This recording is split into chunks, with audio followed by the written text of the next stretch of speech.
Hallelujah बोलो जिसुंकर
ତୁମ୍ଭ ଆତ୍ମା ପୁଣି ବାକ୍ୟର ଶକ୍ତି ଏହି ସ୍ଥାନରେ ପ୍ରକାଶିତ ହେଉ।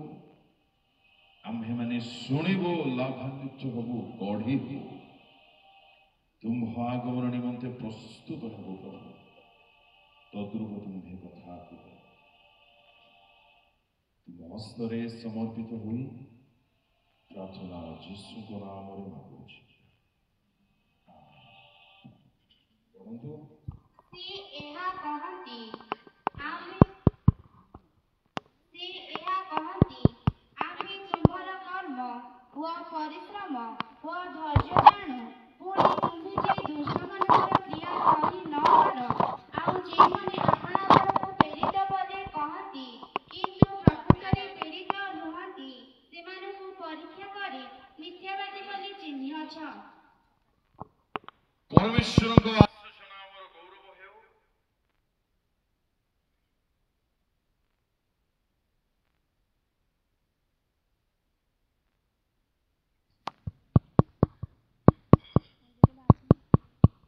ପରମେଶ୍ୱରଙ୍କ ପ୍ରିୟ ଲୋକମାନେ, ଏଫେସୀୟ ମଣ୍ଡଳୀକୁ ପ୍ରଭୁ ଯୀଶୁ କହୁଛନ୍ତି, ଆମ୍ଭେ ତୁମ୍ଭର କର୍ମ, ପରିଶ୍ରମ ଓ ଧୈର୍ଯ୍ୟ ଜାଣୁ। ପୁଣି ତୁମ୍ଭେ ଯେ ଦୁଷ୍ଟମାନଙ୍କର କ୍ରିୟା ସହି ପାରୁନାହଁ, ଯେଉଁମାନେ ଆପଣଙ୍କୁ ପ୍ରେରିତ ବୋଲି କହୁଛନ୍ତି କିନ୍ତୁ ସେମାନେ ପ୍ରକୃତରେ ପ୍ରେରିତ ସେପରି ଲୋକମାନଙ୍କୁ ତୁମ୍ଭେ ପରୀକ୍ଷା କରି ଚିହ୍ନିଅଛ ମଧ୍ୟ। ପ୍ରଭୁଙ୍କ ଲୋକମାନେ ଆଜି ସେଇ ପ୍ରଭୁ ଯୀଶୁ ଆମ୍ଭମାନଙ୍କର କର୍ମ ଦେଖି ସନ୍ତୁଷ୍ଟ ଅଟନ୍ତି କି?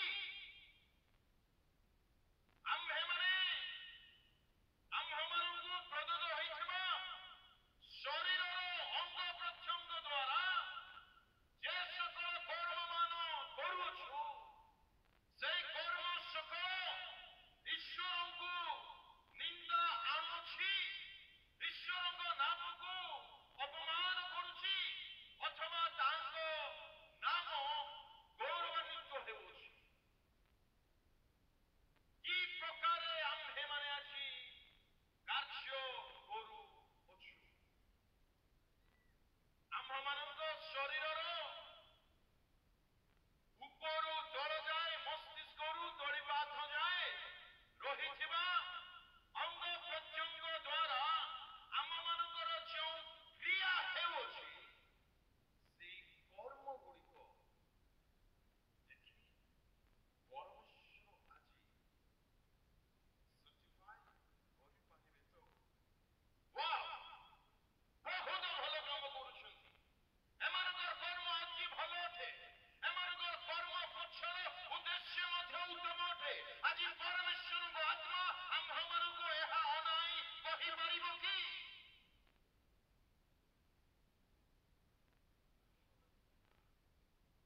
ଈଶ୍ୱରଙ୍କ ଲୋକମାନେ, ପରମେଶ୍ୱର ଆମ୍ଭମାନଙ୍କୁ ଶରୀର କଣ ପାଇଁ ପ୍ରଦାନ କରିଛନ୍ତି? 6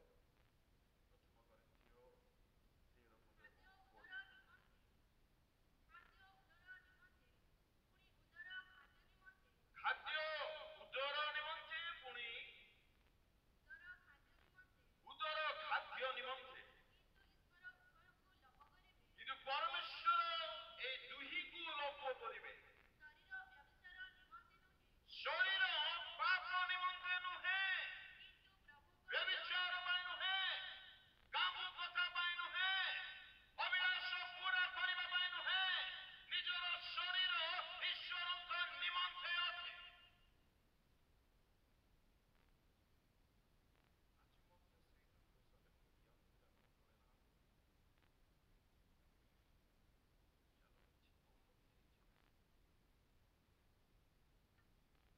ଆମ୍ଭମାନଙ୍କ ଶରୀର କେଉଁଥିପାଇଁ ପରମେଶ୍ୱର ପ୍ରଦାନ କରିଛନ୍ତି? ଏ ଶରୀରରେ ଥିବା ଚକ୍ଷୁର କାର୍ଯ୍ୟ କଣ ହେବା ଦରକାର? ଆଉ ଆମ୍ଭମାନଙ୍କ ଚକ୍ଷୁର କାର୍ଯ୍ୟ ଈଶ୍ୱରଙ୍କ ବାକ୍ୟ ଆଧାରିତ ଅଟେ, କେବଳ ନିଜ ସୁଖ ବିଳାସ ନିମନ୍ତେ ଆମ୍ଭେମାନେ ଚକ୍ଷୁକୁ ବ୍ୟବହାର କରୁଛୁ, ବ୍ୟଭିଚାର ନିମନ୍ତେ ନୁହେଁ। ପଢ଼ନ୍ତୁ। କିନ୍ତୁ ପ୍ରଭୁଙ୍କ ନିମନ୍ତେ, ଆଉ ପ୍ରଭୁ ଶରୀର ନିମନ୍ତେ। ଆମ ଶରୀର କାହା ନିମନ୍ତେ? ଉତ୍ତର ଟିକେ ଜୋର ସେ, ଆଉ ଟିକେ ଜୋର ସେ। ପ୍ରଭୁଙ୍କ ନିମନ୍ତେ। My body is for God. ମୋର ଶରୀର ଈଶ୍ୱରଙ୍କ ନିମନ୍ତେ ଅଟେ। ପଢ଼ିବ ତ? କାରଣ ତୁମ୍ଭେମାନେ ବିଶେଷ ମୂଲ୍ୟରେ କିଣା ଯାଇଅଛ। ତୁମ୍ଭେମାନେ ବିଶେଷ ମୂଲ୍ୟରେ କିଣା ଯାଇଛ। ଏଣୁ ତୁମ୍ଭମାନଙ୍କ ଶରୀରରେ ହଁ। ଈଶ୍ୱରଙ୍କ ଗୌରବ ପ୍ରକାଶ କର। ହାଲେଲୁୟା। ଈଶ୍ୱରଙ୍କ ପୁତ୍ରଙ୍କ ରକ୍ତ ନିମନ୍ତେ ଗୋଟେ ଉଚ୍ଚ କରତାଳ ମାରିବା କି? ଉଚ୍ଚ ଜୋରସେ। ଆମ୍ଭମାନଙ୍କୁ ଏତେ ପ୍ରେମ କଲେ, ଆମ୍ଭମାନଙ୍କୁ ଏତେ କୃପା କଲେ, ଏତେ ଦୟା କଲେ, ସ୍ୱର୍ଗୀୟ ସମସ୍ତ ସୁଖକୁ ତ୍ୟାଗ କରି, ସ୍ୱର୍ଗୀୟ ସମସ୍ତ ଗୌରବକୁ ତ୍ୟାଗ କରି ଆମ୍ଭମାନଙ୍କ ଜୀବନରେ ଅନନ୍ତ ମୁକ୍ତି ପ୍ରଦାନ କରିବା ନିମନ୍ତେ ରକ୍ତ ଦ୍ୱାରା ସେ ଆମ୍ଭମାନଙ୍କୁ କିଣିଲେ। କାହିଁକି କିଣିଲେ?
କର୍ଣ୍ଣର ଇଚ୍ଛା ନା। ପ୍ରଭୁ କାହିଁକି ମୋତେ ଦୁନିଆକୁ ପଠାଇଛନ୍ତି ଆଉ ମୁଁ କରୁଛି କଣ? ଏ ବିଷୟ ମଣ୍ଡଳୀର କର୍ମକୁ ଦେଖି ପରମେଶ୍ୱର ସେଠାରେ ପ୍ରଶଂସା କରୁଛନ୍ତି।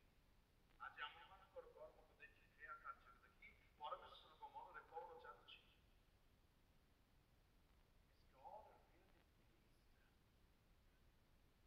ପରମେଶ୍ୱର ଆଜି ଆମର କର୍ମକୁ ଦେଖି କଣ ବାସ୍ତବରେ ସନ୍ତୁଷ୍ଟ ଅଟନ୍ତି?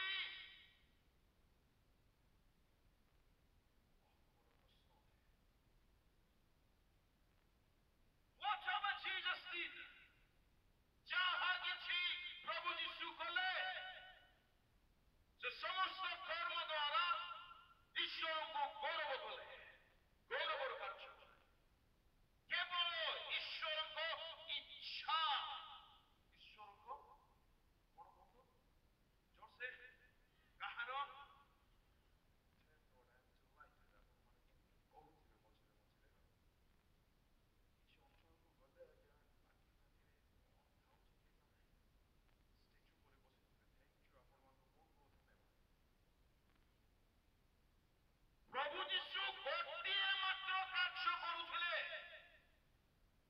ତାଙ୍କର ସେବା କରିବା ପଛର କାରଣ ଥିଲା ଈଶ୍ୱରଙ୍କ ଇଚ୍ଛା। ଏକ ବ୍ୟକ୍ତିକୁ ଯଦି ସେ ସୁସ୍ଥ କଲେ ତା ଈଶ୍ୱରଙ୍କ ଇଚ୍ଛା ଥିଲା। ଏକ ମଢାକୁ ଯଦି ଉଠାଇଲେ ଈଶ୍ୱରଙ୍କ ଇଚ୍ଛା ଥିଲା। ଦୟାରେ ଯଦି ବିଗଳି ଦଉଥିଲେ ଈଶ୍ୱରଙ୍କର ଇଚ୍ଛା ଥିଲା। ଖାଇବାକୁ ଯଦି ଦଉଥିଲେ ଈଶ୍ୱରଙ୍କ ଇଚ୍ଛା ଥିଲା।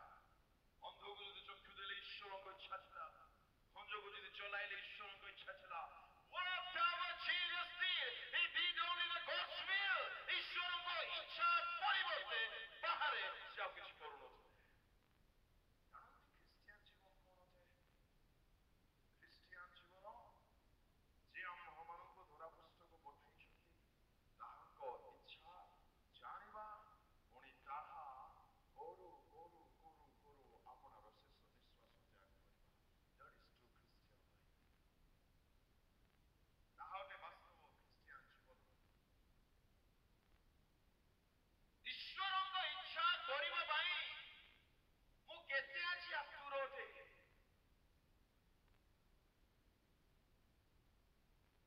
ସ୍ୱର୍ଗ ଗଲା କହିଲା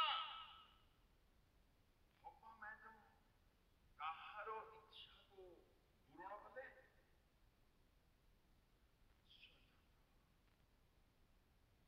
ତାଙ୍କ ମହାତ୍ମା ବାବୁ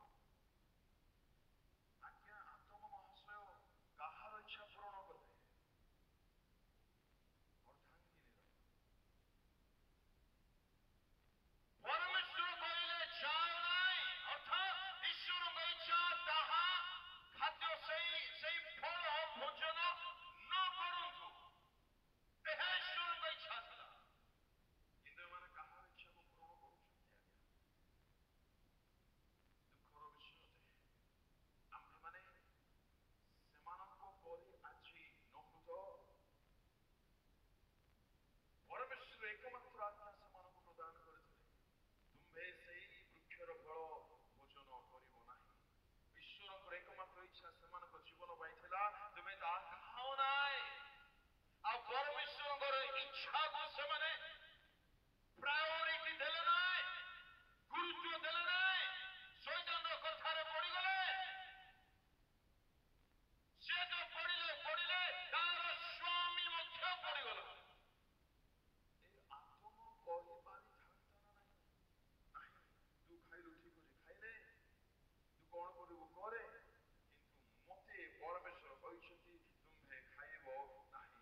ମୁଁ ମୋହର ଶରୀରର ଇଚ୍ଛା, ଜିହ୍ବାର ଇଚ୍ଛା, ଉଦରର ଇଚ୍ଛା କି ତୋହର ଇଚ୍ଛା କି ତତେ ଯିଏ କହିଛି ତାହାର ଇଚ୍ଛା ମୁଁ ପୂରଣ କରିପାରିବି ନାହିଁ। ଏ କହିପାରିଥାନ୍ତା ଆଦମ, କହିଲେ ନାହିଁ।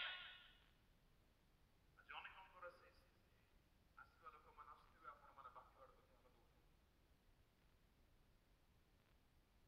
ପ୍ରଭୁ ଯୀଶୁ ଧରାପୃଷ୍ଠକୁ ଆସି ଗୋଟେ କାମ କଲେ, ହୃଦୟ ପଟାରେ ଲେଖି ରଖନ୍ତୁ ଆପଣଙ୍କର କାର୍ଯ୍ୟ ଈଶ୍ୱରଙ୍କ ପୁତ୍ରଙ୍କର କାର୍ଯ୍ୟ ମେଳ ଖାଉଛି ତ? ଆପଣଙ୍କୁ ପଚରାଯିବ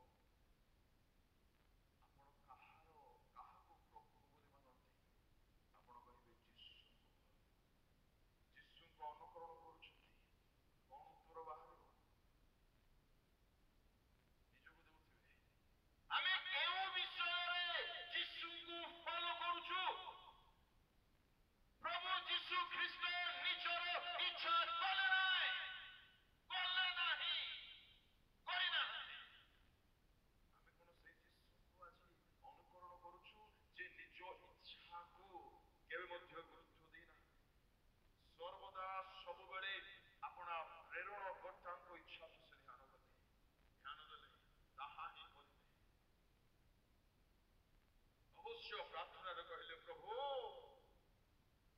ମୁଁ ତ ଚାହୁଁନାହିଁ ପାନ କରିବା ପାଇଁ, Yet, not my will. ମୋ ଇଚ୍ଛା ନ ହଉ ପ୍ରଭୁ, ମୋ ଇଚ୍ଛା ନ ହଉ। ଶୁଣନ୍ତୁ, ଏତ ଦ୍ୱାରା ଆମେ ମାନେ ପ୍ରାର୍ଥନାର ଗୋଟେ ବିଷୟ ନିତାନ୍ତ ଶିଖିବାର ଆବଶ୍ୟକ ରହିଛି। ପ୍ରାର୍ଥନା ଯାହା ଇଚ୍ଛା ତାହା କରନ୍ତୁ, ଚଳିବ, କିନ୍ତୁ that is not good, that is not best. ପ୍ରାର୍ଥନା ସରିବା ପରେ କହିଦିଅନ୍ତୁ, ପ୍ରଭୁ ମୁଁ ତ ମାଗିଦେଲି, ମୁଁ ମାଟିର ମଣିଷ ଅଟେ, ମୋର ବୁଦ୍ଧି ଜ୍ଞାନ ସୀମିତ ଅଟେ, ପ୍ରଭୁ ମୁଁ ଜାଣେ ନା, ମୁଁ ଯାହା କହିବା କଥା କହିଦେଲି, ମୋ ହିସାବରେ ଏହା ଆବଶ୍ୟକ ମତେ ମନେ ହେଉଛି, କିନ୍ତୁ ମୁଁ ଜାଣି ନାହିଁ ପ୍ରଭୁ, ମୁଁ ଅତି ନମ୍ରତାରେ କହୁଛି, ମୁଁ କହିଦେଲି, ମୁଁ ମାଗିଦେଲି, କିନ୍ତୁ ମୋର ଇଚ୍ଛା ନ ହେଉ, ତୁମ ଇଚ୍ଛା ହିଁ ହେଉ। ପ୍ରାର୍ଥନାର ଗୋଟିଏ ବିଷୟ ନିତାନ୍ତ ଆପଣମାନେ କୁହନ୍ତୁ, ଜିଦ୍ଦି ପ୍ରାର୍ଥନା ବନ୍ଦ କରନ୍ତୁ। କେମିତି ହେଲେ ହେଇଯାଉ, ନ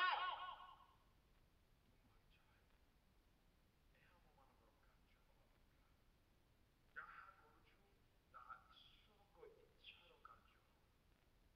15 ରୋମିଓ 15:1-2-3 ପର୍ଯ୍ୟନ୍ତ। ବିଶ୍ୱାସରେ ବଳବାନ ଯେ ଆମ୍ଭେମାନେ ଜଣେ ବିଶ୍ୱାସରେ ବଳବାନ ଯେ ଆମ୍ଭେମାନେ ଦୁର୍ବଳମାନଙ୍କୁ ଦୁର୍ବଳତା ସହିବା ଆମ୍ଭମାନଙ୍କର ଉଚିତ, ଆଉ ନିଜ ନିଜର ସୁଖ ଚେଷ୍ଟା କରିବା ଉଚିତ ନୁହେଁ। ଆସ, ଆମ୍ଭମାନଙ୍କର ପ୍ରତ୍ୟେକ ଜଣ ଆପଣା ପ୍ରତିବାସୀର ନିଷ୍ଠା ନିମନ୍ତେ ମଙ୍ଗଳ ସାଧନ କରି ତାହାର ସୁଖ ଚେଷ୍ଟା କରୁ। କାରଣ ଖ୍ରୀଷ୍ଟ ମଧ୍ୟ ଆପଣାର ସୁଖ ଚେଷ୍ଟା କରିନଥିଲେ, କିନ୍ତୁ ଯେପରି ଲେଖା ଅଛି, ତୁମ୍ଭ ନିନ୍ଦକମାନଙ୍କର ନିନ୍ଦା ମୋ ଉପରେ ପଡ଼ିଲା।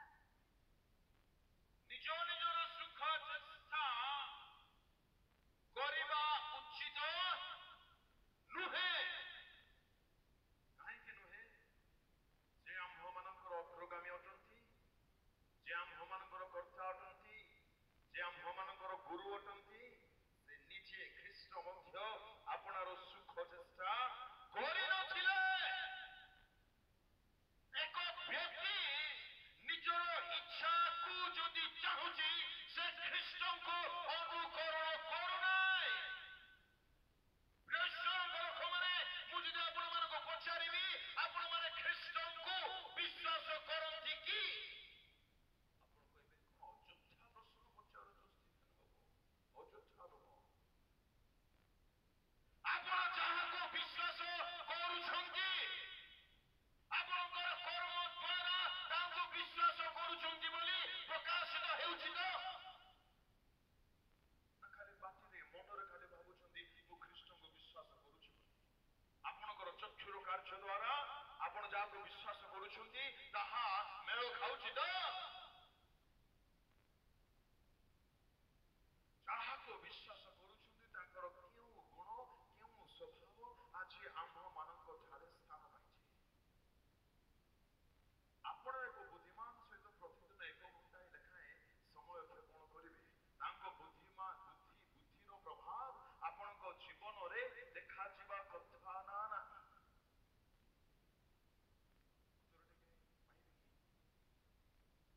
ଆପଣଙ୍କ ଜ୍ଞାନୀ ସହିତ ପ୍ରତିଦିନ 1 ଘଣ୍ଟା ଲେଖାଏଁ ସମୟ ଅତିବାହିତ କରିବେ, 1 ବର୍ଷ ଯାଏ କରିବେ, ତାଙ୍କ ବୁଦ୍ଧିର ପ୍ରଭାବ ଆପଣଙ୍କ ଜୀବନରେ ପଡ଼ିବ ନା ନାହିଁ? ନିଶ୍ଚୟ ପଡ଼ିବ। ପରମେଶ୍ୱର କିଏ ଅଟନ୍ତି? କିଏ ଅଟନ୍ତି ବାଇବଲର ପରମେଶ୍ୱର? ଆମେ ତାଙ୍କ ନିକଟକୁ ପ୍ରାର୍ଥନା କରିବା ପାଇଁ ଯାଉଛୁ। 4ଟି ଲେଖାଏଁ ହାତ ଉଠିବ। ଆଜ୍ଞା, ହଁ ମୁଁ ଯାଉଛି। ଆଚ୍ଛା, ଆପଣ ବାସ୍ତବରେ ବାଇବଲର ଜିହୋବାଙ୍କ ନିକଟବର୍ତ୍ତୀ ହେଉଛନ୍ତି ପ୍ରତିଦିନ, ପ୍ରତି ସନ୍ଧ୍ୟା, ପ୍ରତି ରାତ୍ରିରେ, ମଧ୍ୟାହ୍ନ ବେଳାରେ? ଯେତେବେଳେ ଆପଣ ସମୟ ବାହାର କରୁଛନ୍ତି, ଈଶ୍ୱରଙ୍କ ନିକଟକୁ ଯାଉଛନ୍ତି, ତେବେ ପ୍ରଶ୍ନ, ସେ ଖ୍ରୀଷ୍ଟଙ୍କ ନିକଟକୁ ଯାଉଛନ୍ତି ଯେ ତାଙ୍କର କେଉଁ ଗୁଣ ଆପଣଙ୍କ ଠାରେ ଆଜି କାର୍ଯ୍ୟ କରୁଛି? କାହାକୁ ଠକୁଛନ୍ତି ଆଜ୍ଞା? କାହାକୁ ଠକୁଛନ୍ତି?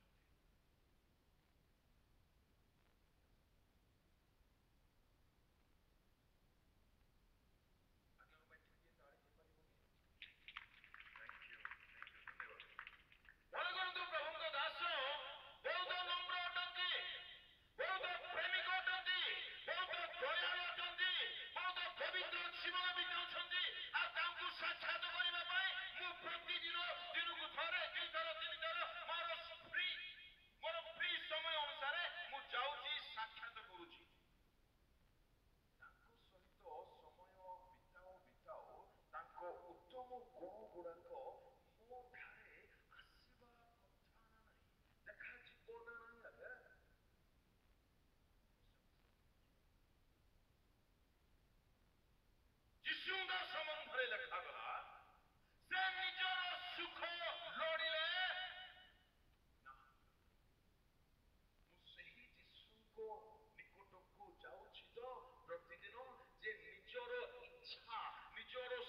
ନିଜର ଆନନ୍ଦ ନିଜର ଶରୀର ଯାହା ଚାହୁଁଛି ସେ ତାହା ଜମା କରିନାହାନ୍ତି। ତାଙ୍କ ନିକଟକୁ ମୁଁ ଯାଉଛି ତ ଇମାଜିନାରୀ ଗୋଟେ ଖ୍ରୀଷ୍ଟଙ୍କ ପାଖକୁ ଯାଉଛି ଆଉ ଭାବୁଛି ମୁଁ ଆଜି ପ୍ରାର୍ଥନା କରିଦେଲି।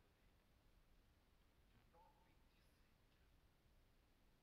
ସମୟ ଅଟେ ଧୋକାର ବାହାରିବା ପାଇଁ, ଆଜି ସମୟ ଅଟେ ପ୍ରବଞ୍ଚନାର ବାହାରିବା ପାଇଁ। ଈଶ୍ୱରଙ୍କ ନିକଟବର୍ତ୍ତୀ ହେବା ବ୍ୟକ୍ତିର ସମସ୍ତ ବିଷୟରେ ପରିବର୍ତ୍ତନ ପରିଲକ୍ଷିତ ହବ। ଆଉ ପ୍ରଥମ କଥା ତାର ଇଚ୍ଛା ସମ୍ପୂର୍ଣ୍ଣ ଚେଞ୍ଜ ହବ।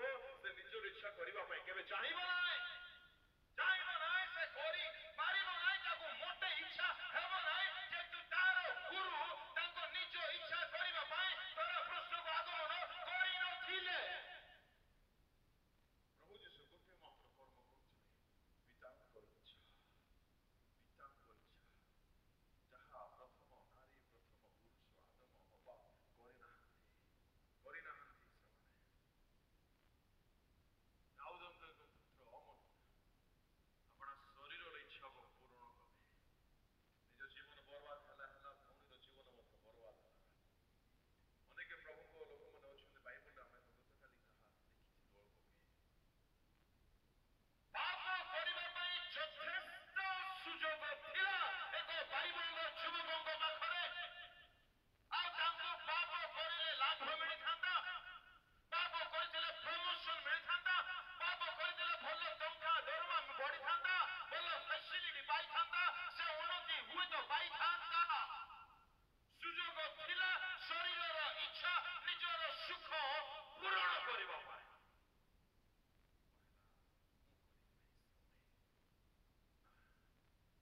ମୋ ଦ୍ୱାରା ସେଟା ହେବ ନାହିଁ, ମୁଁ କରିପାରିବି ନାହିଁ। ଏତେ ବଡ଼ ଦୁଷ୍ଟତା, ଏତେ ବଡ଼ ଅପରାଧ ମୋ ଦ୍ୱାରା ତ ହେବ ନାହିଁ। ଯଥେଷ୍ଟ ସମୟ ଥିଲା, ଆଉ କେହି ମଧ୍ୟ ସେଠାରେ ନଥିଲେ। ନା ମାମା ଥିଲେ, ନା ବାପା ଥିଲେ, ନା ଭାଇ ଥିଲେ, ନା ଭାଉଜ, ନା ଦିଦି, ନା ଭିଣୋଇ, ନା କୌଣସି ବନ୍ଧୁ ସାଙ୍ଗ ସାଥୀ ପଡ଼ୋଶୀ। No one was there. କେହି ନଥିଲେ। ଏନ୍ଜୟ କରିପାରିଥାନ୍ତା।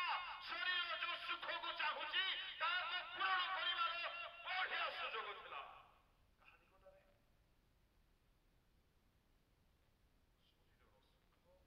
ଶରୀରର ସୁଖ, ଶରୀରର ଇଚ୍ଛା ସେହି ବ୍ୟକ୍ତି କରିଲେ ନାହିଁ। ଆଜି ଆମେ ଯୁବା ଯୁବତୀ ଭାଇ ଭଉଣୀ ମାନେ ଆମେ କେଉଁ ଦଳରେ ଅଛୁ? ପୁରାତନ ନିୟମର ଯୋସେଫଙ୍କ ଦଳରେ ଅଥବା ସେ ଦୁଇ ପୁତ୍ର ମଧ୍ୟରୁ ସାନ ପୁତ୍ରର ଦଳରେ? ପଢନ୍ତୁ ତ 15 ଅଧ୍ୟାୟ ଲୋକ 12 ପଦରୁ ପର୍ଯ୍ୟନ୍ତ। ସେମାନଙ୍କ ମଧ୍ୟରୁ ସାନ ପୁଅ ବାପାଙ୍କୁ କହିଲା, ବାପା, ସମ୍ପତ୍ତିର ଯୋଉ ଭାଗ ମୋ ବାଟରେ ପଡୁଅଛି ତାହା ମୋତେ ଦେଇଦିଅ। ସେଥିରେ ସେ ଆପଣାର ସର୍ବସ୍ୱ ସେମାନଙ୍କୁ ବାଣ୍ଟିଦେଲେ। ଅଳ୍ପ ଦିନ ଉତ୍ତାରେ ସାନ ପୁଅ ସବୁ ଏକାଠି କରି ଦୂର ଦେଶକୁ ଚାଲିଗଲା, ଆଉ ସେଠାରେ କଦାଚାରରେ ଆପଣାର ସମ୍ପତ୍ତି ଉଡ଼ାଇଥିଲା। କିନ୍ତୁ ସମସ୍ତ ଅପବ୍ୟୟ କଲା ପରେ ସେ ଦେଶରେ ମହାଦୁର୍ଭିକ୍ଷ ପଡ଼ିବାରୁ ତାହାର ଅଭାବ ହେବାକୁ ଲାଗିଲା। ସେଥିରେ ସେ ଯାଇ ସେହି ଦେଶର ଜଣେ ଲୋକଙ୍କର ଆଶ୍ରୟ ନେଲା, ଆଉ ସେ ତାହାକୁ ଖୁସିରେ ଚରାଇବା ପାଇଁ ଆପଣା କ୍ଷେତକୁ ପଠାଇଲେ। ସାନ ପୁଅ ପିତାଙ୍କ ନିକଟକୁ ଯାଉଛନ୍ତି ଆଉ ମାଗୁଛନ୍ତି। ପିତା ଯାହା ମାଗିଲେ, ପିତା ତାହା ଦେଇଦେଲେ। ତାଙ୍କ ପୁତ୍ର ଯାହା ମାଗିଲେ। ପ୍ରଶ୍ନ, ପ୍ରଭୁଙ୍କ ପ୍ରିୟ ଲୋକମାନେ, ଆମ୍ଭେମାନେ ମଧ୍ୟ ପିତା ପରମେଶ୍ୱରଙ୍କ ନିକଟକୁ ଯାଉଛୁ ଆଉ ପିତା ପରମେଶ୍ୱରଙ୍କ ଠାରେ ମାଗୁଅଛୁ, ଆଉ ପରମେଶ୍ୱର ଆମ୍ଭମାନଙ୍କ ପ୍ରାର୍ଥନା ଅନୁସାରେ କାହିଁ ନା କାହିଁ ଆମମାନଙ୍କୁ ଦେଉଛନ୍ତି। ଦେଉଛନ୍ତି ଯେ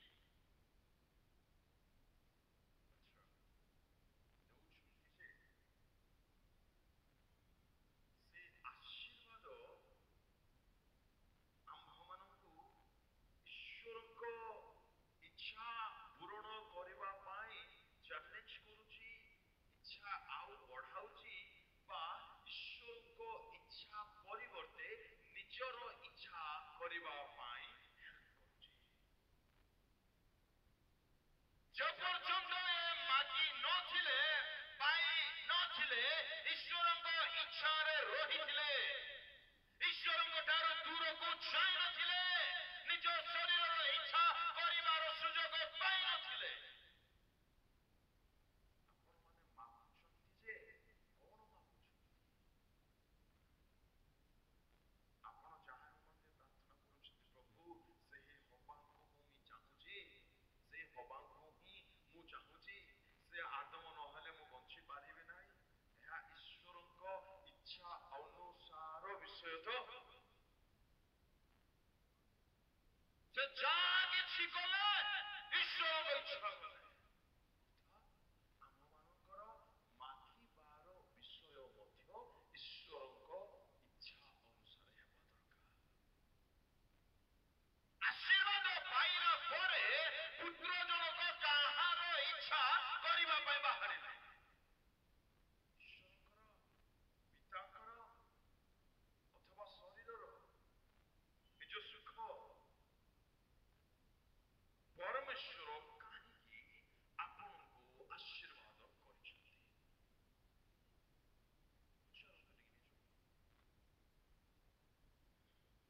ପରମେଶ୍ୱର ମୋତେ କାହିଁକି ଆଶୀର୍ବାଦ କରିଛନ୍ତି? ଯେତେବେଳେ ଆମ୍ଭମାନଙ୍କର ଘର ନଥିଲା, କୁଡ଼ିଆ ଗୃହରେ ଆମ୍ଭେମାନେ ରହୁଥିଲୁ, ସେତେବେଳେ କେତେବେଳେ ଆମ୍ଭେମାନେ ଉଠୁଥିଲୁ ଆଣ୍ଠୁ ଭାଙ୍ଗିବା ପାଇଁ, ଦୁଃଖକୁ ହାରିବା ପାଇଁ, ଈଶ୍ୱରଙ୍କ ଭକ୍ତି କରିବା ପାଇଁ, ଈଶ୍ୱରଙ୍କ ଉପାସନା କରିବା ପାଇଁ। ଆଜି କୁଡ଼ିଆ ଘର ଚାଲିଗଲା, ଭଲ ଘରଟେ ଆସିଲା, ମାର୍ବଲ ପଡ଼ିଛି, ଆଣ୍ଠୁ ଭାଙ୍ଗିବା ସମୟ ଚେଞ୍ଜ ହୋଇନାହିଁ ତ? ଦିନ ଥିଲା, ଖାଇବାର ମିଳୁନଥିଲା, ପିଇବାକୁ ମିଳୁନଥିଲା।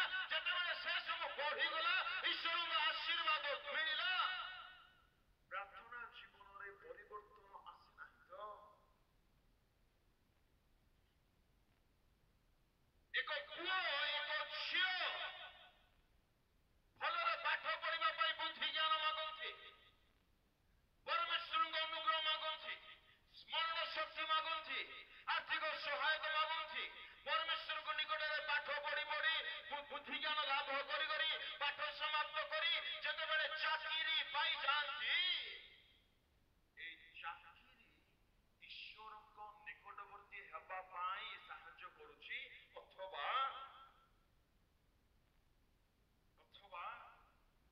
ନିଜ ଶରୀରର ସୁଖ ଅଭିଳାଷର କର୍ମ କରିବା ପାଇଁ ଆମକୁ କହୁଛି।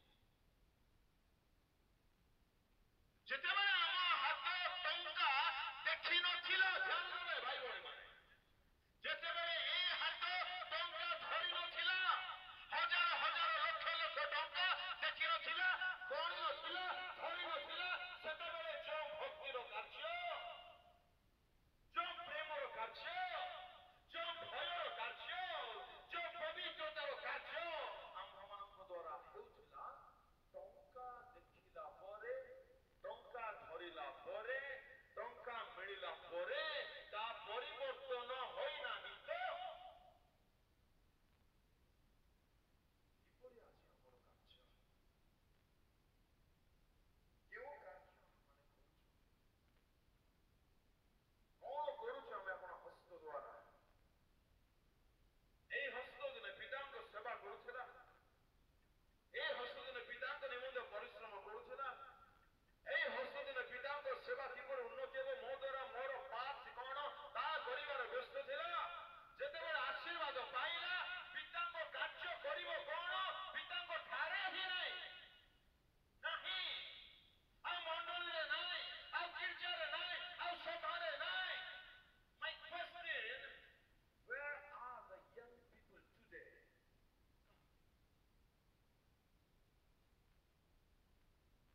କାହାନ୍ତି? କାହାନ୍ତି ଆମର ଉତ୍ସବ ଯୁବକ ସମିତିର ଯୁବକମାନେ?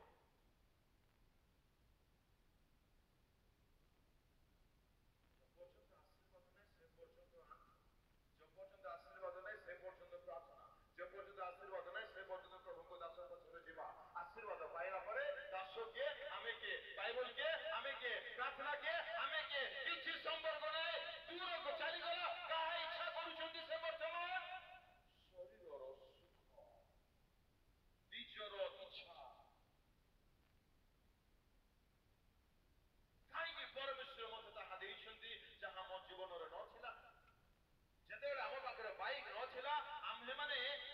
ଦ୍ୱାରା ବର୍ତ୍ତମାନ ଯାହା କରୁଛୁ ସେତେବେଳେ ମଧ୍ୟ ତାହା କରୁଥିଲୁ କି? ଯେତେବେଳେ ମୋବାଇଲ ନଥିଲା ଏ ହସ୍ତ ବର୍ତ୍ତମାନ ମୋବାଇଲ ଧରି ନଥିବା ବେଳେ ଯାହା ଏ ହସ୍ତ କରୁଥିଲା ତାହା ଏବେ ମଧ୍ୟ କରୁଛି କି? ମୋବାଇଲ ପୂର୍ବରୁ ବାଇବଲ କେତେ ସମୟ ଧରୁଥିଲୁ, ମୋବାଇଲ ଆସିଲା ପରେ ବାଇବଲ କେତେ ସମୟ ଧରୁଛୁ, ଚେଞ୍ଜ ହୋଇନାହିଁ ତ? କଣ କାମ କରୁଛୁ ଆମେ? ଆମ କର୍ମ ଆଜି କଣ ପ୍ରକାଶ କରୁଛି? ଆମ କର୍ମ ଦ୍ୱାରା ତାଙ୍କ ନାମ ବିଜାତି ମାନଙ୍କ ଠାରେ ଗୌରବାନ୍ୱିତ ହେଉନାହିଁ ତ?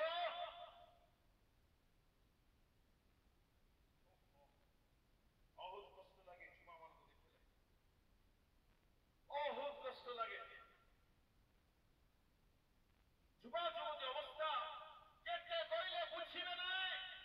ଏକ ଯୁବକ ହୋଇଥିବା ସତ୍ତ୍ୱେ ଭଲରେ ବୁଝିଥିବାରୁ ଈଶ୍ୱରଙ୍କ ଆତ୍ମା ଦ୍ୱାରା ଚାଳିତ ହୁଏ ଆପଣମାନଙ୍କୁ କହିବା ପାଇଁ ଚାହେଁ, ଈଶ୍ୱରଙ୍କ ହୃଦୟର ବେଦନା ଟିକେ ବୁଝନ୍ତୁ। ସମୟ ଥାଉ ଥାଉ ପରମେଶ୍ୱରଙ୍କ ଚକ୍ଷୁ ସେଦିନ ମଧ୍ୟ ଅନାଇଲା, ଆଜି ମଧ୍ୟ ଅନାଉଛି। କେହି ଠିଆ ହେବେ ପରା ହାଟ ସ୍ଥାନରେ? Where are the young people? କେଉଁଠାରେ ଅଛନ୍ତି ଯୁବକମାନେ?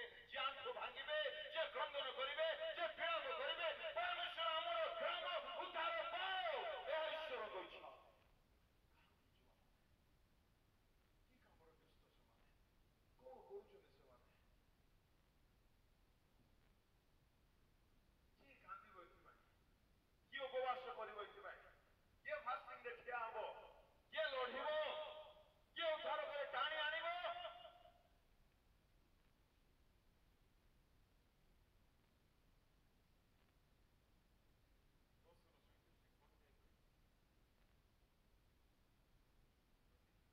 କାରଣ ଆଉ ଅଳ୍ପ ସମୟ ମାତ୍ର ଯାହାଙ୍କ ଆଗମନ କରିବାର ଅଛି ସେ ଆଗମନ କରିବେ ଓ ବିଳମ୍ବ କରିବେ ନାହିଁ।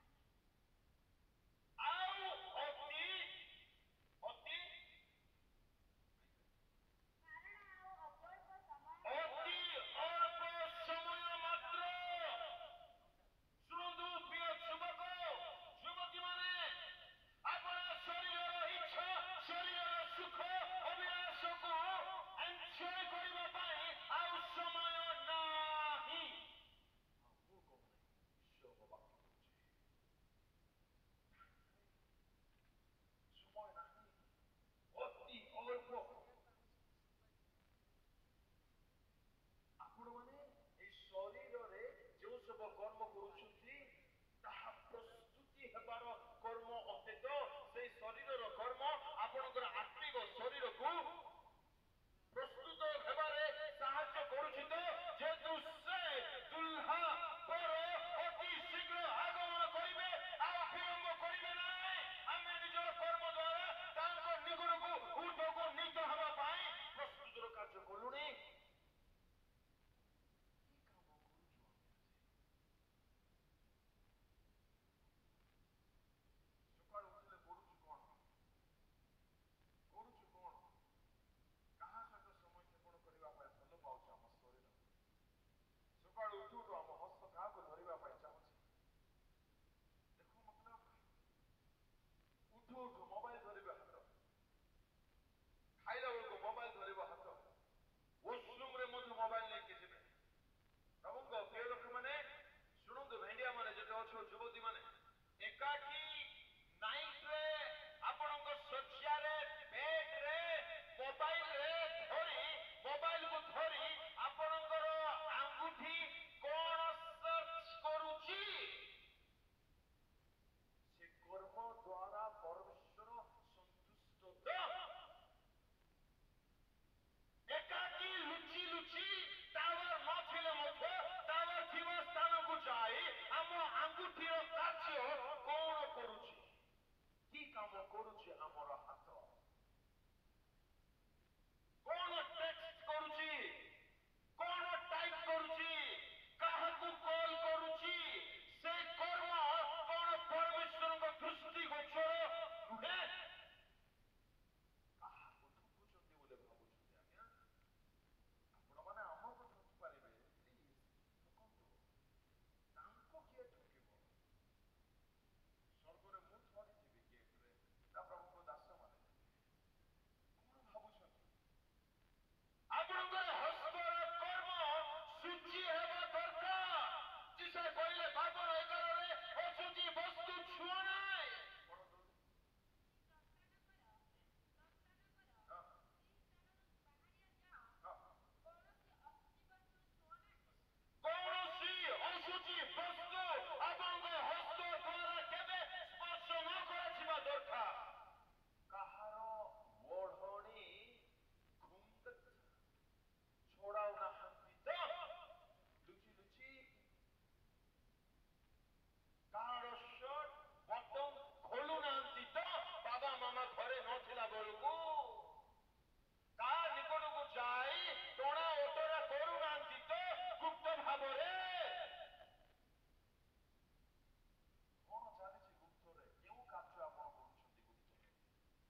ସୁଯୋଗ ଥିଲା ପାପ କରିବା ପାଇଁ, କିନ୍ତୁ ପାପ କଲେ ନାହିଁ। ଏଇ ପୁତ୍ରଙ୍କ ପାଖରେ ସୁଯୋଗ ନାହିଁ।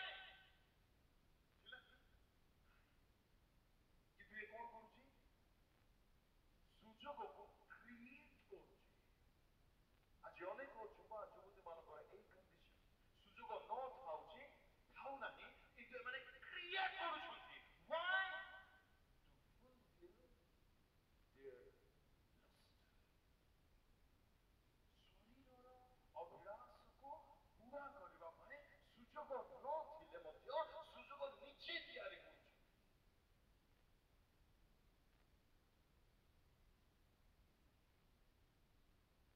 ପ୍ରଭୁଙ୍କ ଲୋକମାନେ ଈଶ୍ୱରଙ୍କ ପୁତ୍ର ଏକ କାର୍ଯ୍ୟ ହିଁ କରିବେ ଆପଣଙ୍କର ଈଶ୍ୱର ଜୀବନ ମଧ୍ୟରେ। Only one word, one thing. ଈଶ୍ୱରଙ୍କ ଇଚ୍ଛା। ଆଜି ଆମମାନଙ୍କ ନିମନ୍ତେ ପର୍ସନାଲି ଈଶ୍ୱରଙ୍କ ଇଚ୍ଛା କଣ ଅଟେ, ଯାହାକି ଆମେମାନେ କରିବା ଦରକାର। ମୋର ଅନେକ ବର୍ଷରୁ ପ୍ରାର୍ଥନା ଥିଲା, Lord, please let me know your will. ଶୁଣନ୍ତୁ ଭାଇ ଭଉଣୀମାନେ, ବହୁତ ଗୁରୁତ୍ୱପୂର୍ଣ୍ଣ କଥା କହୁଛି। ଏଠାରେ କେହି ଅଛନ୍ତି ପାପ କରିଛନ୍ତି, ମୁଁ ମଧ୍ୟ ପାଠ ପଢିଛି। ଏଠାରେ ଯଦି କେହି ଅଛନ୍ତି ପାଠ ପଢି କାମର ଅପେକ୍ଷାରେ, ମୁଁ ମଧ୍ୟ। ଏଠାରେ କେହି ଅଛନ୍ତି ପାଠ ସରିଲା, ଅପେକ୍ଷା ସରିଲା, ଚାକିରି କରିଛନ୍ତି, ମୁଁ ମଧ୍ୟ କରିଛି। ଅଛନ୍ତି କେହି ପାଠ ସରିଲା, ଅପେକ୍ଷା ସରିଲା, ଚାକିରି ନାହିଁ, ବ୍ୟବସାୟ, ମୁଁ ମଧ୍ୟ କରିଛି। କିନ୍ତୁ ସମସ୍ତ ବିଷୟରେ ଚାଲିଥିଲା, ଆଣ୍ଠୁରେ ଗୋଟିଏ ବିଷୟ ମଧ୍ୟ ଚାଲିଥିଲା, ପ୍ରଭୁ ଏଇଟା ତୁମ ଇଚ୍ଛା କି ଜଣାଅ, ନା ତୁମ ଇଚ୍ଛା କଣ ତାହା ହିଁ ବତାଅ। ଆପଣଙ୍କ ଜୀବନ ପାଇଁ ପରମେଶ୍ୱରଙ୍କର ଏକ ବିଶେଷ ଇଚ୍ଛା ରହିଛି। ଆପଣ ବର୍ତ୍ତମାନ ଯାହା କରୁଛନ୍ତି ତାହା ଈଶ୍ୱରଙ୍କ ଇଚ୍ଛା ଅଟେ ତ? ଲୋକମାନେ ମୋତେ ଆଶ୍ଚର୍ଯ୍ୟ ଲାଗୁଛି କିପରି ସାଟିସ୍ଫାଇ ହେଇଯାଉଛନ୍ତି। ଆପଣ ଯାହା ବି କରୁଛନ୍ତି, ପ୍ଲିଜ ଅନୁରୋଧ କରୁଛି, ଆପଣ ଯାହା ବି କରୁଛନ୍ତି ମେକ୍ ସିଓର କି ତାହା ଈଶ୍ୱରଙ୍କର ଇଚ୍ଛା ହିଁ କରୁଛନ୍ତି। ପ୍ରମୁଖ ଲୋକମାନେ ପ୍ରକୃତ ସଫଳତାର ଜୀବନ କଣ ଜାଣନ୍ତି? ମାସକୁ ଲକ୍ଷ ଲକ୍ଷ ଟଙ୍କା ରୋଜଗାର କରିବାର ଜୀବନ ନୁହେଁ, ନା ଭଲ ପଦବୀରେ ରହିବା ନୁହେଁ, ଭଲ ଟଙ୍କା ଇନକମ୍, ଭଲ ଚାକିରି କରିବା ନୁହେଁ, ନା। That cannot be the will of God. ତା ଈଶ୍ୱରଙ୍କ ଇଚ୍ଛା ହୋଇପାରିବ ନାହିଁ। ଆପଣଙ୍କ ପାଇଁ ଈଶ୍ୱରଙ୍କ ଇଚ୍ଛା ୟୁନିକ୍ ଅଟେ, ସ୍ପେଶିଆଲ ଅଟେ। ୟାକୁ ଖୋଜନ୍ତୁ, ୟାକୁ ମାଗନ୍ତୁ, ୟାକୁ ଜାଣନ୍ତୁ। ଏଇ ଗୋଟିଏ ବିଷୟ କରିବାରେ ଆପଣଙ୍କ ଜୀବନ ସରିବା ଦରକାର। ତାହା କଣ? ଈଶ୍ୱରଙ୍କ ଇଚ୍ଛା।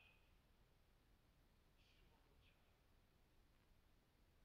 ଆପଣ ସବୁ କରୁଛନ୍ତି, ଯଦି ପ୍ରଭୁ କହିବେ ସବୁ କରୁଛି ବାବୁ, ତାହା ମୋର ଇଚ୍ଛା ହିଁ ଲାଗୁନାହିଁ, କେବେ ପଚାରିଲୁ କି? ଲାଗୁନାହିଁ, କେତେ ଲୋକ ବୁଝିପାରୁଛନ୍ତି? ମୁଁ ଯଦି ଚାକିରିରେ ସନ୍ତୁଷ୍ଟ ହୋଇଯାଇଥାନ୍ତି, ଆଜି ଏହି ସ୍ଥାନରେ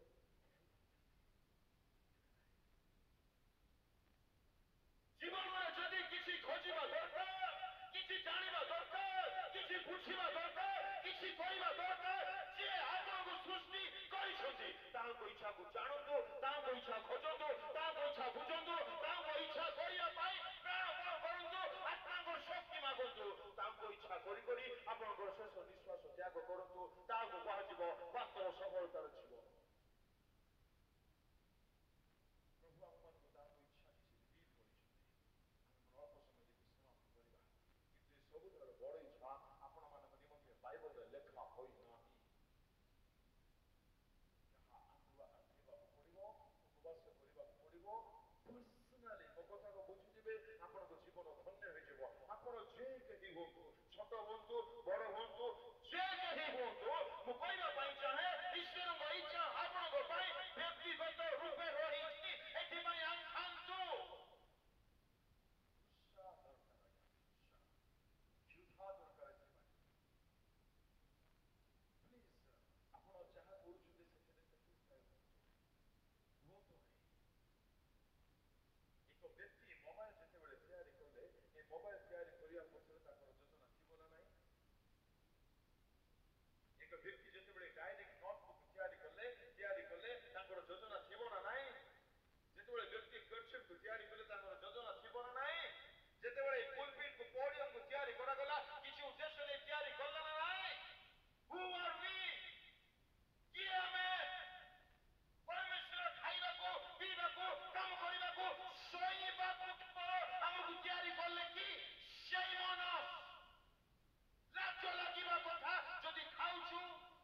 କରୁଛୁ କାମ କରୁଛୁ ସବୁ ସେମାନଙ୍କୁ ମଣିଷ ବୋଲି କୁହାଯିବ ନା ଦେ ଆର୍ ପଶୁ ଯାହାର କର୍ଣ୍ଣ ଅଛି ଭଲ ଶୁଣିଲି ମୁଁ ଖାଇବି ପିଇବି କାମ କରିବି ଶୋଇବି ଏଥିପାଇଁ କୃଷରେ ହତ ହେଲେ କି ମୋର ଖ୍ରୀଷ୍ଟ କେବେ ନୁହେଁ ଆମେ କରୁଛୁ କଣ କରିବାକୁ ଭଲ ପାଉଛୁ ଆମେ କେଉଁ ବିଷୟରେ ଅଧିକ ସମୟ କ୍ଷେପଣ କରୁଛୁ ତା ଈଶ୍ୱରଙ୍କ ଇଚ୍ଛା ଅନୁମୋଦିତ ଅଟେ ତ ତା ବାକ୍ୟ ଆଧାରିତ ଅଟେ ତ ସେଥିପାଇଁ ମୁଁ ସୃଷ୍ଟି ହୋଇଛି ତ ପ୍ରଥମ ବିଷୟ ଆପଣ ଯେ ପର୍ଯ୍ୟନ୍ତ ଜାଣି ନାହାନ୍ତି ଯେ ପର୍ଯ୍ୟନ୍ତ ବୁଝି ନାହାନ୍ତି ପ୍ରାର୍ଥନା କରିବା ବନ୍ଦ କରନ୍ତୁ ନାହିଁ ପ୍ରଭୁଙ୍କ ଠାରେ ଲାଗି ଯାଆନ୍ତୁ ପ୍ରଭୁ ମୁଁ ଛାଡ଼ିବି ନାହିଁ ତୁମେ ମତେ ଗଢ଼ିଛ ତୁମର ଇଚ୍ଛା ଥିବ ମୋର ଜୀବନ ପାଇଁ ମତେ ତା ଜଣାଅ ପ୍ରଭୁ ଯୀଶୁ ଯଦି ମୋ ପରି ଟଙ୍କାକୁ ଜଣେଇଲେ ତାଙ୍କର ଇଚ୍ଛା କଣ ସେଇ ପ୍ରଭୁ ଯୀଶୁ ଆପଣଙ୍କ ମଧ୍ୟ ଆପଣ ହାତରେ ତିଆରି କରିଛନ୍ତି ଆପଣଙ୍କୁ ମଧ୍ୟ ପ୍ରେମ କରନ୍ତି ଆପଣଙ୍କ ପାଇଁ ମଧ୍ୟ ପ୍ରାଣ ଦେଇଛନ୍ତି ଆପଣଙ୍କ ପାଇଁ ମଧ୍ୟ ତାଙ୍କର ଯୋଜନା ଥିବ ତାଙ୍କ ଇଚ୍ଛାକୁ ଯେ ମାଗେ ସେ ପାଇବ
25 ବର୍ଷର ଭେଣ୍ଡିଆ 30 ବର୍ଷର ଭେଣ୍ଡିଆ ଯାଇକି କହିବ ବାପା ଚୁପ୍। ସେମିତି କେବେ ହୁଏ? ପୁତ୍ର କିଏ? ତାର କାମ କଣ? ସେ ପିତାଙ୍କ ହୃଦୟକୁ ବୁଝିବ। ପିତାଙ୍କର କାର୍ଯ୍ୟ, ପିତାଙ୍କର ବ୍ୟବସାୟ, ପିତାଙ୍କର ଯୋଉ ଭାଣ୍ଡା ଅଛି, ଯୋଉ ଚିନ୍ତା ତାଙ୍କର ଅଛି, ତାହାକୁ ସେ ହାଲୁକା କରିବ, ତାହାକୁ ପୂରଣ କରିବ। ଏହା ଅଟେ ପ୍ରକୃତ ପୁତ୍ରର ଲକ୍ଷଣ, ଯାହା ପ୍ରଭୁ ଯୀଶୁ ଖ୍ରୀଷ୍ଟ ଧରା ପୃଷ୍ଠକୁ ଆଗମନ କରି କରିଛନ୍ତି। ଆମେ ସେଇ ପୁତ୍ର ଅଟୁଛ ନା ଭିକ୍ ବଗା ପୁତ୍ର ଆଉ?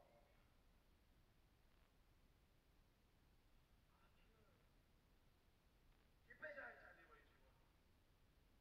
କାହିଁକି ମୁଁ ଯାଉଛି ତାଙ୍କ କତିକୁ? ତାଙ୍କ ଇଚ୍ଛା ଯାହା ଅଛି ଆଉ ମୋର ଇଚ୍ଛା ଯାହା ଅଛି ତାହା ମେଳ ଖାଉଛି ତ?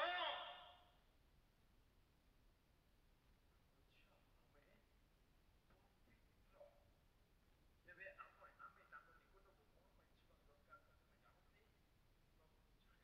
ତୁମ ଇଚ୍ଛା ଯେ ମୁଁ ପବିତ୍ର ହେବି, ମତେ ଟିକେ କଣ କରିଦିଅ, ପବିତ୍ର କରିଦିଅ। ଆମେ କେତେ ଜଣ କହିପାରିବା ଆଜ୍ଞା ମୁଁ ଈଶ୍ୱରଙ୍କ ନିକଟକୁ ଯାଉଛି ପବିତ୍ର ହେବା ନିମନ୍ତେ ଆତ୍ମସ୍ୱର କରୁଛି, କ୍ରନ୍ଦନ କରୁଛି, ଅଧିକରୁ ଅଧିକ ଘଣ୍ଟା ଘଣ୍ଟା ଜାନୁବାକି ଅପେକ୍ଷା କରୁଛି ପବିତ୍ର ହେବା ନିମନ୍ତେ ଶକ୍ତି ଲାଭ କରିବା ପାଇଁ। ଆମର ସମସ୍ତ ବିଷୟ ପବିତ୍ର ହବା ଦରକାର, ଜାଣ? Every part of our body, every single part, ମସ୍ତିଷ୍କରୁ ଧରି ପାଦ ଯାଏ ପ୍ରତିଟି ଅଙ୍ଗ ପ୍ରତ୍ୟଙ୍ଗ ପବିତ୍ର ହବା ଦରକାର। ବାଧ୍ୟ। ଏହା ଈଶ୍ୱରଙ୍କ ଜୟ। ଏହା ଆମର କାର୍ଯ୍ୟ। କି କାମ କରୁଛୁ, କଣ କରୁଛୁ କି ନାହିଁ, ମୁଁ ପବିତ୍ରତାର କାର୍ଯ୍ୟରେ ବ୍ୟସ୍ତ ଅଟେ। ଏହା କହିପାରିବା କି ଆମେ? ଗୋଟିଏ କାମ ଯୀଶୁ କରୁଥିଲେ, ମୁଁ ବାରମ୍ବାର କହୁଛି, ଆପଣଙ୍କ ମନରେ ଏହା ଲେଖିବା ଦରକାର। Only one word, ଗୋଟିଏ କାମ ପ୍ରଭୁ ଯୀଶୁ କଲେ, ଈଶ୍ୱରଙ୍କ ଇଚ୍ଛା। ଆଉ ଆମମାନଙ୍କ ପାଇଁ ଈଶ୍ୱରଙ୍କ ଇଚ୍ଛା ସ୍ୱତନ୍ତ୍ର ରହିଛି। ବର୍ତ୍ତମାନ ଲିଖିତ ଇଚ୍ଛା ଆମମାନେ ଗୋଟେ ଯୋଡ଼େ ଦେଖୁଛୁ। ନମ୍ବର 1, ପବିତ୍ରତା। ଚକ୍ଷୁ ପବିତ୍ର ହେବା ଦରକାର। ଆମର ଚକ୍ଷୁର ଦର୍ଶନ ପବିତ୍ରତା ତ? ପବିତ୍ରତାର ଦର୍ଶନ କରୁଛୁ ତ? ଚକ୍ଷୁ ତାହା ଦେଖୁଛି ତାହା ସୂଚି ବସ୍ତୁ ଅଟେ ତ? ସୂଚି ବିଷୟ ଅଟେ ତ? ପବିତ୍ରତାର ମେସେଜ ଅଲରେଡି ଅଛି, ଆପଣମାନେ ଚାହିଁଲେ ଡେସ୍କ୍ରିପସନରେ ବା ୟୁଟ୍ୟୁବରେ ଦେଖିପାରିବେ। ସମୟ ନାହିଁ ବୋଲି ମୁଁ ଇନ୍ ଡିଟେଲ୍ସରେ ଯାଉନାହିଁ। କର୍ଣ୍ଣ ପବିତ୍ର ହେଉ, ଜିହ୍ବା ପବିତ୍ର ହେଉ, ହାତ ତୁଣ ତରକାରୀ ପେଜ ଅଣ୍ଟୁ ନାହିଁ। ଏ ଦରିଦ୍ର ହୀନସ୍ତା ଭେଣ୍ଡିଆ ମାନେ ମଦ ପୁଡ଼ିଆ ଗୁଡାକୁ ସିଗାରେଟ ପାଇବ ଲୋକ ଚାପ୍ଟରରେ ଲେଖା ହେଇଛି ନା ଖାଉ। ମତେ ଦେଖାଅ, ମୁଁ ବି ଟିକେ ଚେଷ୍ଟା କରିବି ଖାଇବା ପାଇଁ। এই ଜିହ୍ବାକୁ ପରମେଶ୍ୱର କଣ ପାଇଁ ସୃଷ୍ଟି କରିଛନ୍ତି? ଅଶୁଚି କରିବା ପାଇଁ, ଖରାପ କରିବା ପାଇଁ, ଶୈତାନ ଦେଖିକରି ଈଶ୍ୱରଙ୍କ ନାମକୁ ନିନ୍ଦିତ କରିବା ପାଇଁ। ଆମେ ଜିହ୍ବାର କର୍ମକୁ ପବିତ୍ରତାରେ ସୁରକ୍ଷିତ କରି ରଖିଛୁ ତ?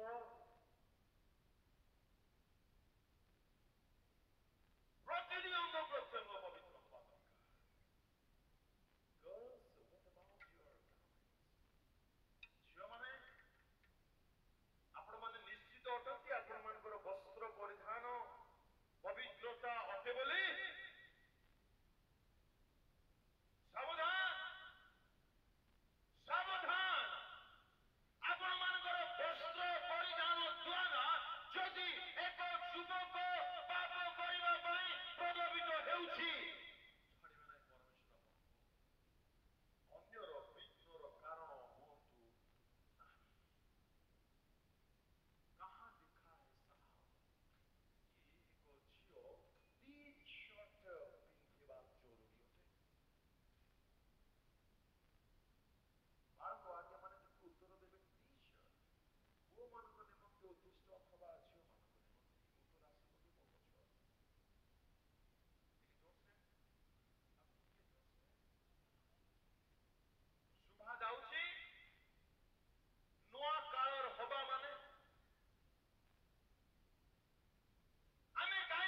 टी-शर्ट पिंधुछु ए आदर्शटा की जदि जीशु कहबे आपनक नाम धरि मु टिके आसीबि तुम घर को आपन टी-शर्ट पिंधि रहिथिबे आपन चाहुछथि जीशु मो सहित सब बेले न ଖ୍ରୀଷ୍ଟ ଗୃହର କର୍ତ୍ତା କୋଉ ଗୃହର କର୍ତ୍ତା ଆପଣଙ୍କର ପ୍ରତିଟି ବିଷୟ ପବିତ୍ର ହେବା ଦରକାର ପ୍ରତିଟି ବିଷୟ every single thing you do it must be holy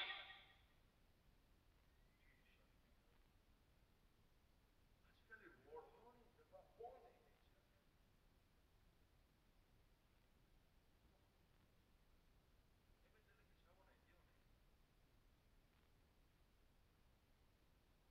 ଓଢ଼ଣୀ ଆଣୁ ମଧ୍ୟ ନା do you people have any shame in your life ಲೋಕವಾದ ಆಕಾರ ಕೇವಲ ಮಕ್ಕಳ ಒಳ್ಳೆ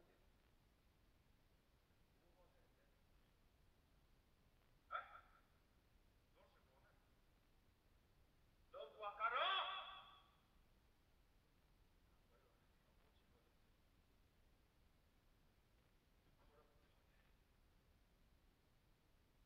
ବସ୍ତ୍ର ଆମ୍ଭମାନଙ୍କ ଶରୀରକୁ ଢାଙ୍କିବା ପାଇଁ ଆଚ୍ଛାଦନ କରିବା ପାଇଁ ଦିଆଯାଇଛି ପିନ୍ଧାଯିବା ଦରକାର ମୁଁ ଦେଖିବା ପାଇଁ ଏମାନଙ୍କୁ ଆକା ବେଶୀ ଗରମ ପୁଣିଆ ଆଜ୍ଞା ଏମାନେ ମଣିଷ ଆମେ ପଣସ ଆମକୁ ଗରମ ନାହିଁ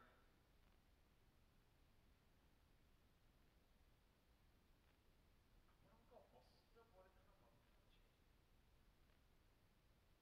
ପବିତ୍ରତାର ବସ୍ତ୍ର ବୋଲେ ଏମିତିଟା ବୋଲେ କଣ ନାହିଁ ଫାର୍ ଫ୍ରମ୍ ଇଟ୍ କପଡ଼ା ପିନ୍ଧ ଢାଙ୍କି ହେବା ପାଇଁ ଦେଖେଇ ହେବା ପାଇଁ ଇଚ୍ଛା ଯାଅ କାନ ଖୋଲି ଶୁଣ ପର୍ନୋଗ୍ରାଫି ସେଣ୍ଟର ଅଛି ଯାଅ ପଞ୍ଜୀକରଣ କର ତା ସହିତ ଟାପୁ ଫ୍ରି ଆଉ ନର୍କ ଫ୍ରି दिखाना है तो बढ़िया से दिखाइए ना साहब चाहिए ना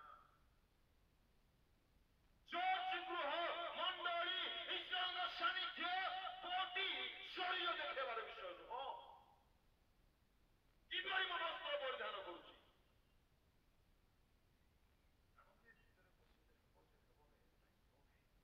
आत्मा द्वारा से ग्रसित होती पवित्र आत्मा को व्यक्ति को पवित्र हेबा ପାଇଁ हेल्प करे अच्छा एक व्यक्ति जदि पवित्रता प्रदर्शन करू नाही तेबे की आत्मा कार्य करूथिबो निजे देखि निजको उत्तर दियंतु नाही आज्ञा आपण रोचक इंटरेस्टिंग कथा से मां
କେଉଁଥିପାଇଁ ତାହା ୟୁଜ୍ କରିଛ ବିଚାର କଣ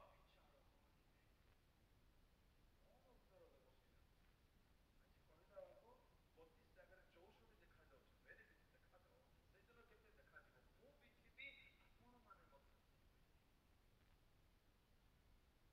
ଏ ବିଷୟ ମଣ୍ଡଳୀର କର୍ମକୁ ଦେଖି ପ୍ରଭୁ ଯୀଶୁ କହିଲେ ଆଜି ଆମର କର୍ମକୁ ଦେଖି ସେ କଣ କହୁଛନ୍ତି କଣ ଭାବୁଛନ୍ତି ଆମର ସମସ୍ତ ବିଷୟରେ ପବିତ୍ରତା ସ୍ଥାନ ପାଇଛି ତ ତାଙ୍କ ଇଚ୍ଛା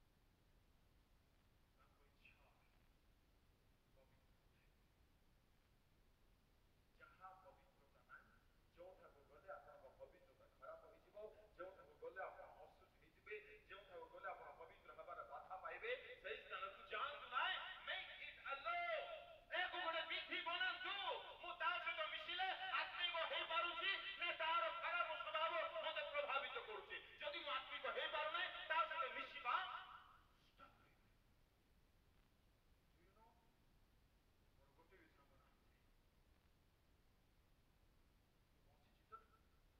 ମୋର ଗୋଟେ ବି ସାଙ୍ଗ ନାହାନ୍ତି ଜାଣନ୍ତି ଇନଷ୍ଟାଗ୍ରାମ ମାନେ କଣ ତାର ABC କିଛି ଜଣା ନାହିଁ ମୁଁ ଅଛି ତ ଧରା ପୃଷ୍ଠରେ Facebook Instagram WhatsApp YouTube status social media ନହେଲେ ଆଗର ପେଟ ପୁରୁନାହିଁ ମୋବାଇଲ ଦେଖୁଥିବେ ହାତ ବି ହଲିବ ନାହିଁ ଚକ୍ଷୁ ବି ପଡିବ ନାହିଁ ଦେହ ବି ହଲିବ ନାହିଁ ଷ୍ଟାଚ୍ୟୁ ପରି ସତରେ 3 ଘଣ୍ଟା ଦେଖିଲା ପରେ 300 ଟଙ୍କା ମିଳିଲା ମୋବାଇଲ ଦେଖିବା ଦ୍ୱାରା ଆପଣ ପବିତ୍ର ହେବା ପାଇଁ କେତେ ଚ୍ୟାଲେଞ୍ଜ ହେଉଛନ୍ତି ପଚାରନ୍ତୁ କଣ ମୋବାଇଲର କାର୍ଯ୍ୟ ଆପଣ କିପରି କରୁଛନ୍ତି ମୋବାଇଲରେ କେଉଁ ସବୁ କାର୍ଯ୍ୟ କରୁଛନ୍ତି ତାହା ଆପଣଙ୍କୁ ଏତିକି ଟିକେ ବି ହେଲ୍ପ କରୁଛି ହୋଲିନେସରେ ବଢିବା ପାଇଁ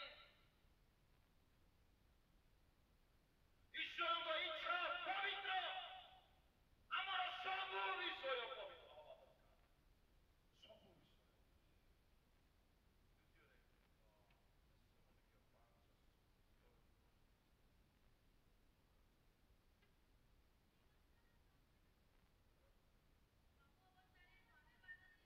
Thessalonians 5:16 ସବୁ ଅବସ୍ଥାରେ ଧନ୍ୟବାଦ ଦିଅ ତୁମ୍ଭମାନଙ୍କ ବିଷୟରେ ଏହା ଈଶ୍ୱରଙ୍କ ଇଚ୍ଛା ଯେ ଆମ୍ଭେମାନେ ସର୍ବ ଅବସ୍ଥାରେ ଧନ୍ୟବାଦ ଦେବୁ ପଚାରିବା ପ୍ରଭୁଙ୍କ ଲୋକମାନେ ଧନ୍ୟବାଦର ଜୀବନ ମୋ ଠାରେ ଆଜି ସ୍ଥାନ ପାଇପାରିଛି every situation ସର୍ବ ଅବସ୍ଥାରେ ମୋତେ କଣ କରିବାର ଅଛି ଧନ୍ୟବାଦ ଦେବାର ଅଛି କାହିଁକି ଏହା ଈଶ୍ୱରଙ୍କ ଇଚ୍ଛା ଅଟେ ସର୍ବ ଅବସ୍ଥାରେ ଖାଦ୍ୟ ମିଳିଲେ ଧନ୍ୟବାଦ ନ ମିଳିଲେ ଧନ୍ୟବାଦ କାମ ଥିଲେ ଧନ୍ୟବାଦ ନ ଥିଲେ ଧନ୍ୟବାଦ ଘର ଥିଲେ ଧନ୍ୟବାଦ ନ ଥିଲେ ଧନ୍ୟବାଦ ଭଲ ହେଲେ ଧନ୍ୟବାଦ ଖରାପ ହେଲେ ଧନ୍ୟବାଦ ପୁଅ ଥିଲେ ଧନ୍ୟବାଦ ନ ଥିଲେ ଧନ୍ୟବାଦ ବିବାହ ହେଲେ ଧନ୍ୟବାଦ ନ ହେଲେ ଧନ୍ୟବାଦ ଯାହା ମିଳିଲେ ଧନ୍ୟବାଦ ନ ମିଳିଲେ ଧନ୍ୟବାଦ in everything in every situation I must give him thanks ସର୍ବ ଅବସ୍ଥାରେ ଧନ୍ୟବାଦ କାହିଁକି ଏହା ତାଙ୍କ ଇଚ୍ଛା ପ୍ରଥମ ତିମୋଥୀ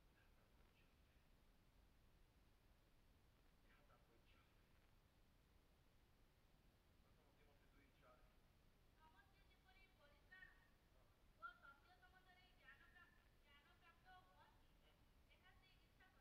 ସମସ୍ତେ ଯେପରି ପରିତ୍ରାଣ ଓ ସତ୍ୟ ସମ୍ବନ୍ଧରେ ଜ୍ଞାନ ପ୍ରାପ୍ତ ହୁଅନ୍ତି ଏହା ସେ ଇଚ୍ଛା କରନ୍ତି ସମସ୍ତେ ଯେପରି ପରିତ୍ରାଣ ପ୍ରାପ୍ତ ହୁଅନ୍ତି ସମସ୍ତେ ଧ୍ୟାନ ଦେବେ ପ୍ରଭୁଙ୍କ ଲୋକମାନେ ଆଉ ସତ୍ୟ ଜ୍ଞାତ ହୁଅନ୍ତି ଏହା ପରମେଶ୍ୱରଙ୍କର ଇଚ୍ଛା ଅଟେ ସମସ୍ତେ ଇନକ୍ଲୁଡିଂ ୟୁ ଆପଣ ଆପଣଙ୍କ ସ୍ୱାମୀ ଆପଣଙ୍କ ସ୍ତ୍ରୀ ଆପଣଙ୍କ ଯୁବା ପୁଅ ସାନ ପୁଅ ଯୁବତୀ ଝିଅ ଆପଣଙ୍କ ବୋହୂ ଆପଣଙ୍କ ଜ୍ୱାଇଁ ଆପଣଙ୍କ ପରିବାରର ଏଭ୍ରି ସିଙ୍ଗଲ ମେମ୍ବର ପ୍ରତିଟି ବ୍ୟକ୍ତି ପ୍ରତିଟି ପ୍ରାଣୀ ଯେଉଁମାନେ ଆପଣଙ୍କ ଜୀବନରେ ଅଛନ୍ତି ଆପଣଙ୍କ ପରିବାର ମଧ୍ୟରେ ଅଛନ୍ତି ସାହିରେ ଅଛନ୍ତି ଗ୍ରାମରେ ଅଛନ୍ତି ସମସ୍ତେ ଯେପରି ପରିତ୍ରାଣ ପାଇବେ ଏହା ଈଶ୍ୱରଙ୍କର ଇଚ୍ଛା ଅଟେ ଏବେ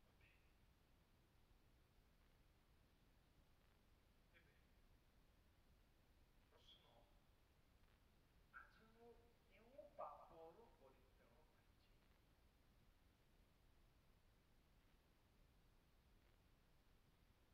ବଢିଆ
କରିବା ପାଇଁ ଈଶ୍ୱରଙ୍କ ଠାରେ ପ୍ରାର୍ଥନା କରୁ।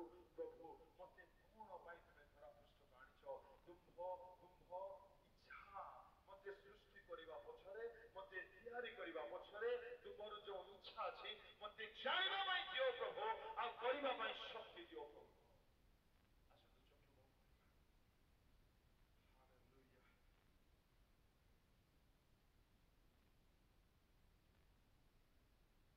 ଶରୀର ଦ୍ୱାରା କୃତ କର୍ମ ଅନୁସାରେ ପ୍ରତିଫଳ ଦେବା ପାଇଁ ଶୀଘ୍ର ସେ ଆଗମନ କରୁଛନ୍ତି।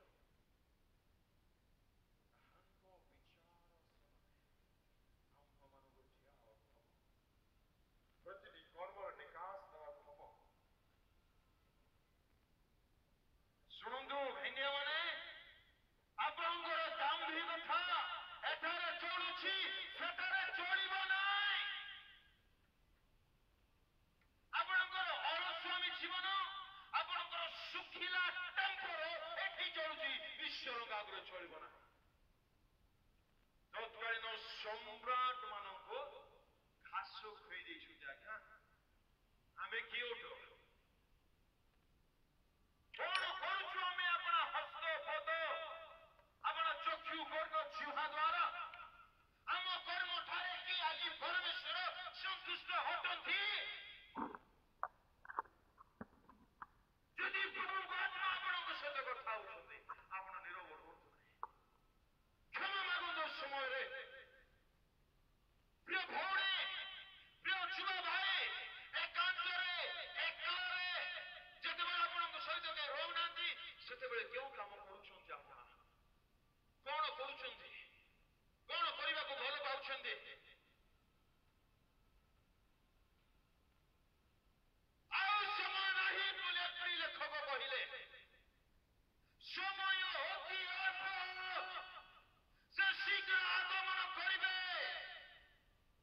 ଯେଉଁମାନେ କର୍ମ ଦ୍ୱାରା ଶୀଘ୍ର ଦେଖାଯିବେ, ଯେଉଁମାନଙ୍କର କର୍ମ ପବିତ୍ରତାର କର୍ମ ହୋଇଥିବ, ଯେଉଁମାନଙ୍କର ବିଶ୍ୱାସ ଯେପରି, କର୍ମ ଯଦି ସେପରି ହେଇଥିବ, ସେମାନେ ନିତ ହୋଇଯିବେ।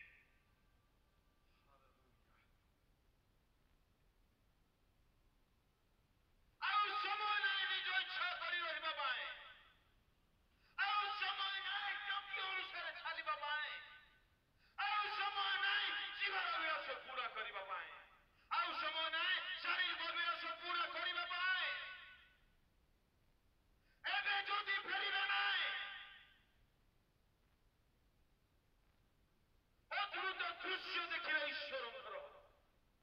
ଆଜି ତାଙ୍କ ଦୟା ଅଛି, ଆଜି ତାଙ୍କ ଦୃଷ୍ଟି ଅଛି, ଆଜି ସେ ଅନୁଗ୍ରହ କରିବା ପାଇଁ ପ୍ରସ୍ତୁତ, ଆଜି କ୍ଷମା କରିବା ପାଇଁ ତାଙ୍କ ରକ୍ତ ଆଭେଲେବଲ ଅଟେ।